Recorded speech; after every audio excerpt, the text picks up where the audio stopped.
Hello everyone, welcome to my YouTube channel Kushra's Medical Insight.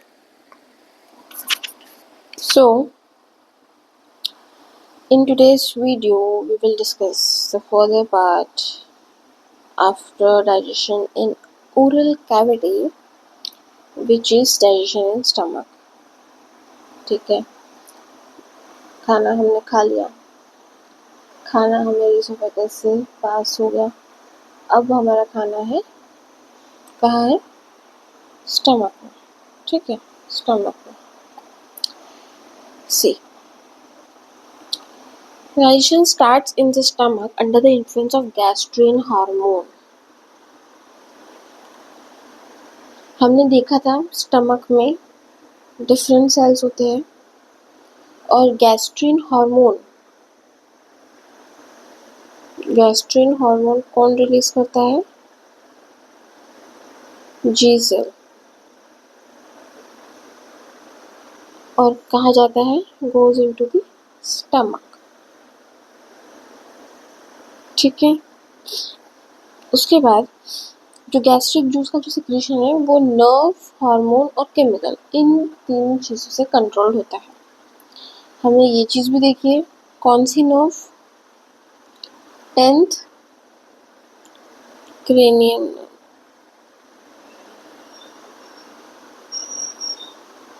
जो है vagus.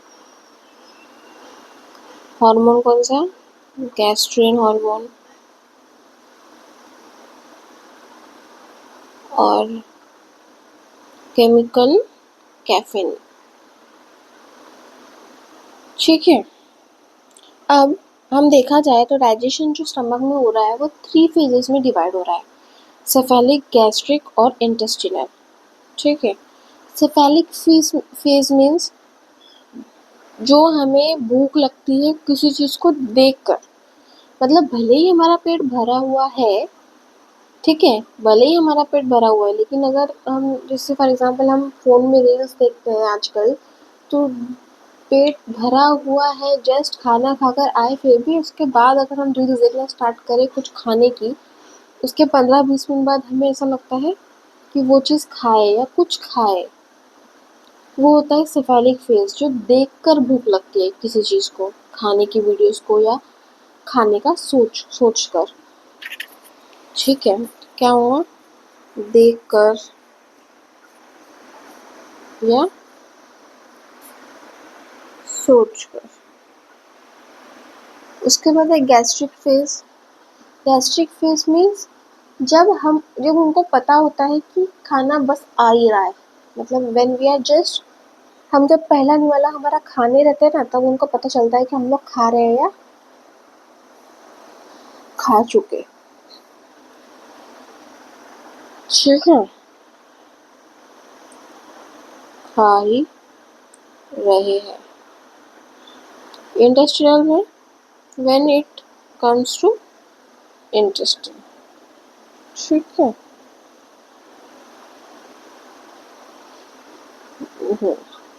अब देख लेते हैं, हमने ये चीज़ पहले डिस्कस नहीं की थी.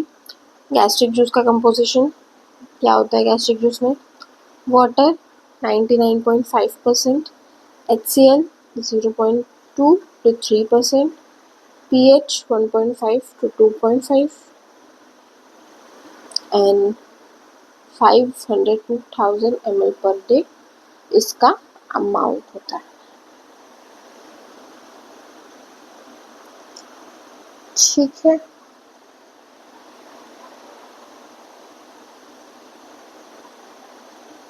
हम सबको पता है दैट ड्यूडेनम के वॉल में, ड्यूडेनम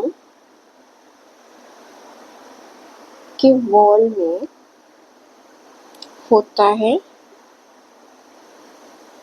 गैस्ट्रिन इनहिबिटर पेप्टाइड,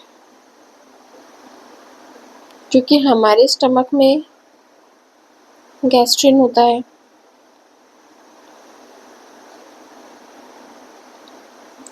और हमने देखा कि जो ड्यूडेनम की वॉल है वो अल्कलाइन पीएच पे काम करती है.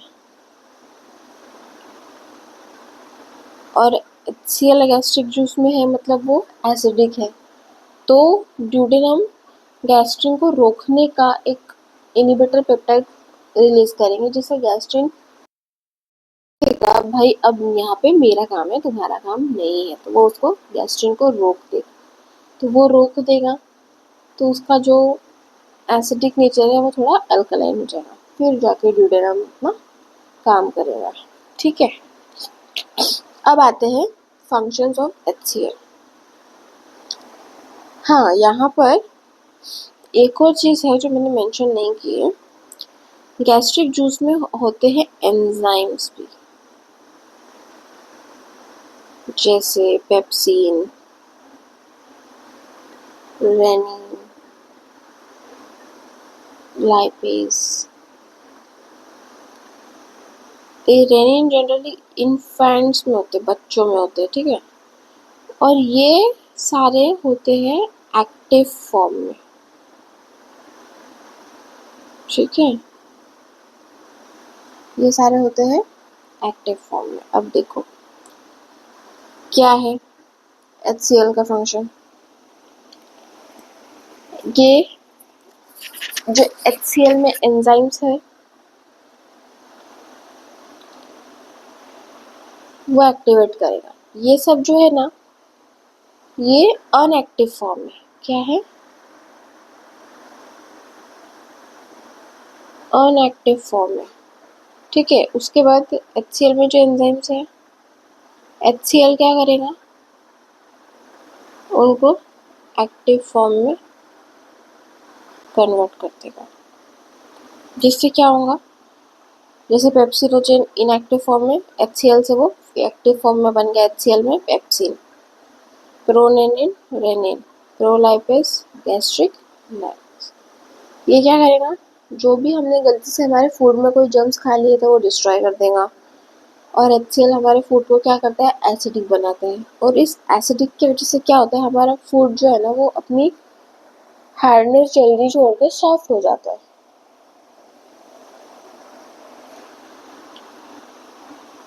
उसके बाद जो गैस्ट्रिक जूस है वो Fe3+ को Fe2+ में कन्वर्ट करता है, जिससे आयरन का एब्जॉर्प्शन पॉसिबल हो। ये भी एक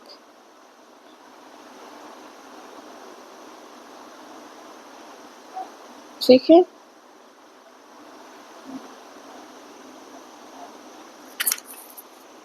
क्या करता है, Fe3+ को Fe2+ में कन्वर्ट करता है, which makes the absorption of iron possible.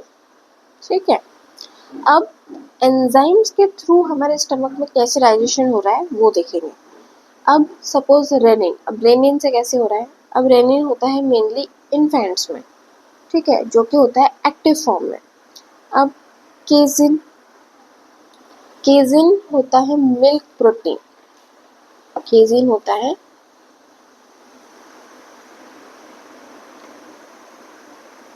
ये केजिन है मिल्क प्रोटीन। जब बेबी मिल्क पीता है तो रेजिन क्या करता है, पैराकेजिन में कन्वर्ट करता है। पैराकेजिन मीन्स कर्ड, जो कि होता है लूज। नाउ द पैराकेजिन, अब पैराकेजिन कैल्शियम आयन के इससे एक्चुअल कर्ड बन जाएगा। जैसे पहले पैराकेजिन लूज कर्ड था, एक्चुअल कर्ड बन जाएगा। फॉर एग्जाम्पल आपने देखा होगा किसी बच्चे को जब दूध पीने के बाद उल्टी करता है, जैसे दही जैसी उल्टी करता है। मैं ऐसा नहीं बोल रहा आपकी उल्टी देखो, बट ये चीज़ देखी होगी आपने, ठीक है। अब उस एक्चुअल कर्ड पे फिर पेप्सिन काम करेगा and then it will break into peptides. अब आप मुझे ये भी बोल सकते हो कि डायरेक्ट पेप्सिन से हम ब्रेकडाउन क्यों नहीं किए, क्योंकि इन्फेंट्स में पेप्सिन थोड़ा कम होता है और it is very difficult for infants to break down this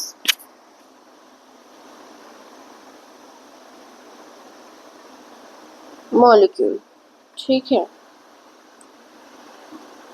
देखो फॉर एग्जांपल प्रोटीन। प्रोटीन का स्मॉलेस्ट यूनिट क्या है? प्रोटीन का स्मॉलेस्ट यूनिट है अमीनो एसिड। ठीक है, और दो अमीनो एसिड कौन से बॉन्ड से अटैच होते हैं? उसको बोलते हैं पेप्टाइड बॉन्ड। उसको बोलते हैं पेप्टाइड बॉन्ड। ठीक है, और अगर 100 अमीनो एसिड यहाँ लगे हैं और ऐसी एक चेन है, तो ये सबको हम क्या बोलेंगे? पॉलीपेप्टाइड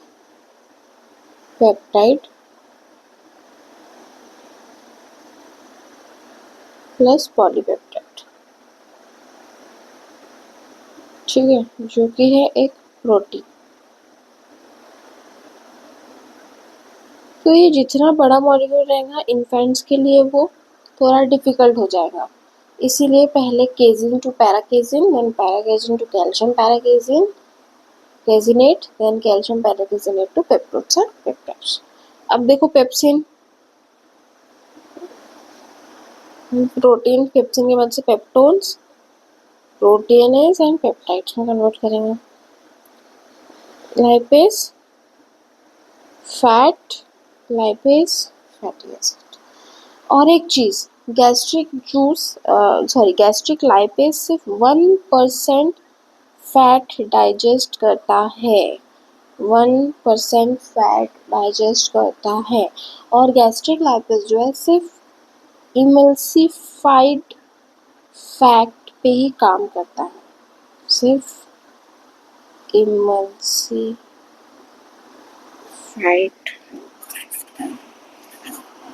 फैट पे ही काम करता है। इमल्सिफाइड मीन्स देखो फैट जो है वो कॉम्प्लेक्स कंपाउंड है, और इसका कॉम्प्लेक्स कंपाउंड कौन सा है? ट्राइग्लिसराइड। ट्राइग्लिसराइड का कंपोजिशन क्या है? 3 फैटी एसिड्स प्लस ग्लिसरॉल। ये है दोनों स्मॉल यूनिट। ठीक है, ये है स्मॉल यूनिट। अब लाइपेज एंजाइम की मदद से ट्राइग्लिसराइड कन्वर्ट होगा डाइग्लिसराइड, फिर डाइग्लिसराइड पे फिर लाइपेज लगेगा, फिर वो होगा मोनोग्लिसराइड। And then fat.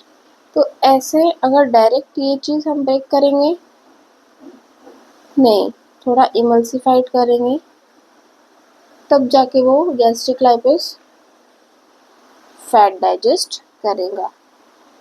ठीक है, क्लियर है सबको? ठीक है, अब नेक्स्ट वीडियो में हम लोग डाइजेशन इन स्मॉल इंटेस्टाइन देखेंगे। ठीक है, क्लियर है सबको? किसी को भी कोई भी डाउट है तो आप मुझे कमेंट कर सकते हो, मैं हूँ आपको रिप्लाई दूंगी, टेंशन लेने की ज़रूरत नहीं है। ठीक है, चलो मिलते हैं नेक्स्ट वीडियो में। बाय बाय, अल्लाह हाफिज़।